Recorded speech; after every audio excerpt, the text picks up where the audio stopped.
اے مریم اپنے رب کی تابع فرمان بن کر رہ،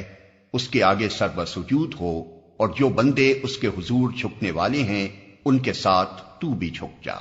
اے محمد یہ غیب کی خبریں ہیں جو ہم تم کو وحی کے ذریعے سے بتا رہے ہیں، ورنہ تم اس وقت وہاں موجود نہ تھے جب ہیکل کے خادم یہ فیصلہ کرنے کے لیے کہ مریم کا سرپرست کون ہو اپنے اپنے قلم پھینک رہے تھے، اور نہ تم اس وقت حاضر تھے جب ان کے درمیان جھگڑا برپا تھا۔ یہ فیصلہ کرنے کے لیے کہ مریم کا سرپرست کون ہو اپنے اپنے قلم پھینک رہے تھے، یعنی قرآن دادی کر رہے تھے۔ اس قرآن دادی کی ضرورت اس لیے پیش آئی تھی کہ حضرت مریم علیہ السلام کی والدہ نے ان کو خدا کے کام کے لیے ہیکل کی نظر کر دیا تھا، اور وہ چونکہ لڑکی تھی اس لیے یہ ایک نازک مسئلہ بن گیا تھا کہ ہیکل کے مجاوروں میں سے کس کی سرپرستی میں وہ رہیں۔ اور جب فرشتوں نے کہا اے مریم اللہ تجھے اپنے ایک فرمان کی خوشخبری دیتا ہے، اس کا نام مسیح عیسیٰ ابن مریم ہوگا، دنیا اور آخرت میں معزز ہوگا، اللہ کے مقرب بندوں میں شمار کیا جائے گا، لوگوں سے گہوارے میں بھی کلام کرے گا اور بڑی عمر کو پہنچ کر بھی، اور وہ ایک مرد صالح ہوگا۔ یہ سن کر مریم بولی پروردگار میرے ہاں بچہ کہاں سے ہوگا، مجھے تو کسی شخص نے ہاتھ تک نہیں لگایا۔ جواب ملا ایسا ہی ہوگا، اللہ جو چاہتا ہے پیدا کرتا ہے، وہ جب کسی کام کے کرنے کا فیصلہ فرماتا ہے تو بس کہتا ہے کہ ہو جا اور وہ ہو جاتا ہے۔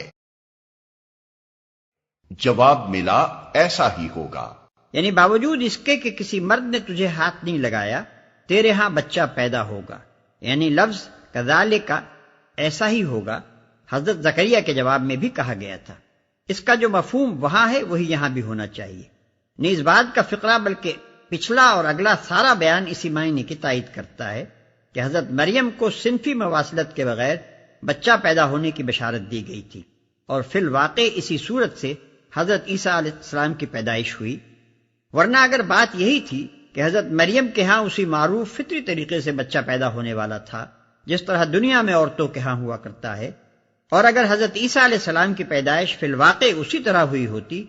تو یہ سارا بیان قطعی محمل ٹھہرتا ہے جو چوتھے رکوع سے چھٹے رکوع تک چلا جا رہا ہے، اور وہ تمام بیانات بھی میمانی قرار پاتے ہیں جو ولادت مسیح کے باب میں قرآن کے دوسرے مقامات پر ہمیں ملتے ہیں۔ عیسائیوں نے حضرت عیسیٰ علیہ السلام کو الہ اور ابن اللہ اسی وجہ سے سمجھا تھا کہ ان کی پیدائش غیر فطری طور پر بغیر باپ کے ہوئی تھی، اور یہودیوں نے حضرت مریم علیہ السلام پر الزام بھی اسی وجہ سے لگایا کہ سب کے سامنے یہ واقعہ پیش آیا تھا کہ ایک لڑکی غیر شادی شدہ تھی اور اس کے ہاں بچہ پیدا ہوا۔ اگر یہ سرے سے واقعہ ہی نہ تھا تب ان دونوں گروہوں کے خیالات کی تردید میں بس اتنا کہہ دینا بالکل کافی تھا کہ تم لوگ غلط کہتے ہو، وہ لڑکی شادی شدہ تھی، فلاں شخص اس کا شوہر تھا، اور اسی کے نطفے سے عیسیٰ علیہ السلام پیدا ہوئے تھے۔ یہ مختصر سی دو ٹوک بات کہنے کے بجائے آخر اتنی لمبی تمہیدیں اٹھانے اور پیش در پیش باتیں کرنے اور صاف صاف مسیح ابن فلاں کہنے کے بجائے مسیح ابن مریم کہنے کی آخر کیا ضرورت تھی جس سے بات سلجھنے کے بجائے اور الجھ جائے؟ پس جو لوگ قرآن کو کلام اللہ مانتے ہیں اور پھر مسیح علیہ السلام کے متعلق یہ بھی ثابت کرنے کی کوشش کرتے ہیں کہ ان کی ولادت حسب معمول باپ اور ماں کے اتصال سے ہوئی تھی، وہ دراصل ثابت یہ کرتے ہیں کہ اللہ تعالیٰ اظہار ما فی الضمیر اور بیان مدعا کی اتنی قدرت بھی نہیں رکھتا جتنی خود یہ حضرات رکھتے ہیں، معاذ اللہ۔ فرشتوں نے پھر اپنے سلسلہ کلام میں کہا اور اللہ اسے کتاب اور حکمت کی تعلیم دے گا، تورات اور انجیل کا علم سکھائے گا، اور بنی اسرائیل کی طرف اپنا رسول مقرر کرے گا۔ اور جب وہ بحیثیت رسول بنی اسرائیل کے پاس آیا تو اس نے کہا میں تمہارے رب کی طرف سے تمہارے پاس نشانی لے کر آیا ہوں، میں تمہارے سامنے مٹی سے پرندے کی صورت کا ایک مجسمہ بناتا ہوں اور اس میں پھونک مارتا ہوں، وہ اللہ کے حکم سے پرندہ بن جاتا ہے۔ میں اللہ کے حکم سے مادرزاد اندھے اور کوڑی کو اچھا کرتا ہوں اور مردے کو زندہ کرتا ہوں۔ میں تمہیں بتاتا ہوں کہ تم کیا کھاتے ہو اور کیا اپنے گھروں میں ذخیرہ کر کے رکھتے ہو، اس میں تمہارے لیے کافی نشانی ہے اگر تم ایمان لانے والے ہو۔ یعنی یہ علامات تم کو اس امر کا اطمینان دلانے کے لیے کافی ہیں کہ میں اس خدا کا بھیجا ہوا ہوں جو کائنات کا خالق اور حاکم ذی اقتدار ہے، بشرطے کہ تم حق کو ماننے کے لیے تیار ہو، ہٹ دھرم نہ ہو۔ اور میں اس تعلیم و ہدایت کی تصدیق کرنے والا بن کر آیا ہوں جو تورات میں سے اس وقت میرے زمانے میں موجود ہے، اور اس لیے آیا ہوں کہ تمہارے لیے بعض ان چیزوں کو حلال کر دوں جو تم پر حرام کر دی گئی ہیں۔ دیکھو میں تمہارے رب کی طرف سے تمہارے پاس نشانی لے کر آیا ہوں، لہذا اللہ سے ڈرو اور میری اطاعت کرو۔ جو تورات میں سے اس وقت میرے زمانے میں موجود ہے، یعنی یہ میرے فرستادہ خدا ہونے کا ایک اور ثبوت ہے۔ اگر میں اس کی طرف سے بھیجا ہوا نہ ہوتا بلکہ جھوٹا مدعی ہوتا تو خود ایک مستقل مذہب کی بنا ڈالتا اور اپنے ان کمالات کے زور پر تمہیں سابق دین سے ہٹا کر اپنے ایجاد کردہ دین کی طرف لانے کی کوشش کرتا۔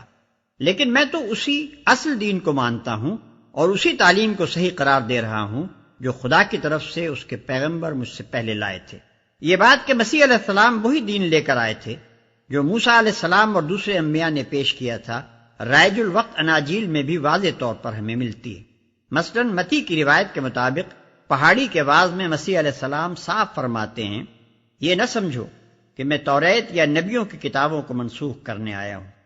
منسوخ کرنے نہیں بلکہ پورا کرنے آیا ہوں۔ باب 5 آیت 17۔ ایک یہودی عالم نے حضرت مسیح سے پوچھا کہ احکام دین میں اولین حکم کون سا ہے؟ جواب میں آپ نے فرمایا، خداوند اپنے خدا سے اپنے سارے دل اور اپنی ساری جان اور اپنی ساری عقل سے محبت رکھ۔ بڑا اور پہلا حکم یہی ہے، اور دوسرا اس کے مانند یہ ہے کہ اپنے پڑوسی سے اپنے برابر محبت رکھ۔ انہی دو حکموں پر تمام توریت اور انبیاء کے صحیفوں کا مدار ہے۔ متی باب 22 آیت 37 تا 40۔ پھر حضرت مسیح اپنے شاگردوں سے فرماتے ہیں، فقیہ اور فریسی موسیٰ کی گدی پر بیٹھے ہیں، جو کچھ وہ تمہیں بتائیں وہ سب کرو اور مانو، مگر ان کے سے کام نہ کرو کیونکہ وہ کہتے ہیں اور کرتے نہیں۔ متی باب 23 آیت 2 اور 3۔ بعض ان چیزوں کو حلال کر دوں جو تم پر حرام کر دی گئی ہیں، یعنی تمہارے جہلا کے توہمات، تمہارے فقیہوں کی قانونی مشگافیوں، تمہارے رہبانیت پسند لوگوں کے تشددات اور غیر مسلم قوموں کے غلبہ و تسلط کی بدولت تمہارے ہاں اصل شریعت الہی پر جن قیود کا اضافہ ہو گیا ہے، میں ان کو منسوخ کر دوں گا، اور تمہارے لیے وہی چیزیں حلال اور وہی حرام قرار دوں گا جنہیں اللہ نے حلال یا حرام کیا ہے۔